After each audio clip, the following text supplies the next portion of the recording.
Welcome back to Building Wisconsin. We're following along a housing preservation project in the heart of downtown Milwaukee to learn why projects like this are so vital to our community. Now let's catch up with Master Plumber Jason Olson to learn more about the plumbing that goes into a project of this magnitude.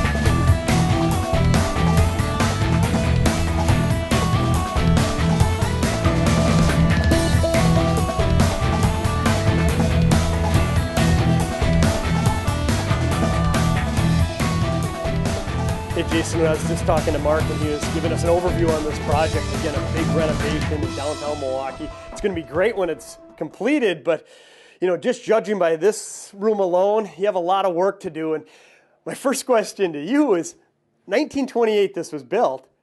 How do you begin a project like this? You have 34 units to complete and you have no clue of what's behind the walls.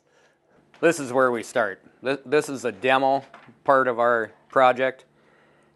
We take all the old fixtures out, walls are taken down, see what we have behind these walls, and then we make our plan from there. Would you consider it challenging, to say the least? Challenging and very interesting. Really, I suppose you never know what you're going to encounter, so every day is a new day. It is, and every unit's a new unit, every wall is a new wall. Really, so they're not two units. I'm looking around, I assume this is pretty typical? Typical, but not typical. There really is no typical unit in this building. So typical in footprint and their size, but not necessarily what you're uncovering and what the end result's going to look like. Correct. So the guys come in, you obviously have somebody demo it. So they remove the walls, you're looking at the old construction, you're looking at all this old plumbing.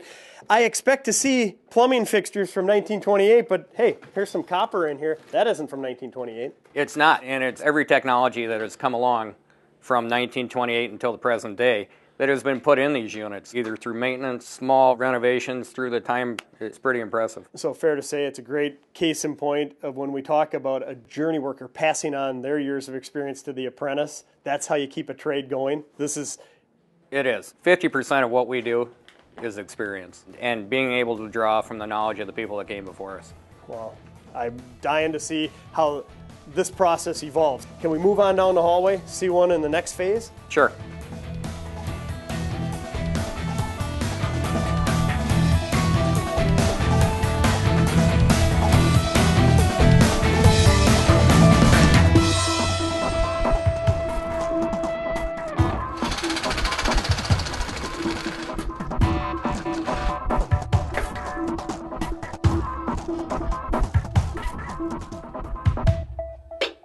We came from the demo stage. What we have now is the rough stage of the process. We installed the new PVC venting, PVC drain lines, and the new copper supply lines. You know, I just can't say it enough. I love looking at what it looks like behind the walls. Most of us never get a chance to see what it looks like in new construction, yet alone in something from 1928. And something that strikes me is that even though it's that old, the theory of plumbing is still the same. You have supply lines and you need waste lines. And I see how it's tied into it looks like galvanized piping for the venting. It looks like it's tied into the cast iron here. Is that a challenge, melding the new with the old? It is, but we've done it hundreds of times before. It draws on our experience on how to best retrofit the piping. How important are the codes? I mean, you're dealing with codes. Mark mentioned that you have inspectors out here. Obviously, you have to bring it up to code. Is it challenging from the plumbing aspects? It is. Something that was not in the code in 1928 is probably in the code today. Anything that we touch, anything that we see, we do have to bring up to the 2013 plumbing code. Makes sense. Now, as I look up here, kind of a dead-end PVC. It's just cut off. What's going to happen there? What we have here is a 2-inch drain line for a shower that is from the unit up above us. This will be connected underneath the floor to what we call a P-trap for that drain of the shower. Okay, I see that it's hung below the joist, so you're going to lower the ceiling a little bit, maybe hang a ceiling on there so you can get all your supply lines in there and waste lines? That is correct, Stu. That will be a drop ceiling that we will have access to later. Okay, so that pretty much sums up the rough stage, gives us an example of some of the products that you're encountering. Let's head on down the line, see how it's moving along.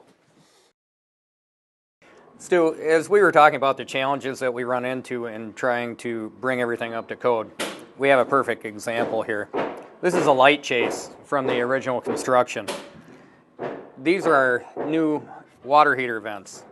This was the best location for these to go up and out the roof. And of course, a lightway is, in the old world, they used to just have a chase all the way from the roof all the way down, just for that reason, to let natural light in. Is that correct? That's correct. If you look behind here, you can see the actual bathroom windows that the light would come through. And so in any of the units' bathrooms previously, they'd have a glass window there.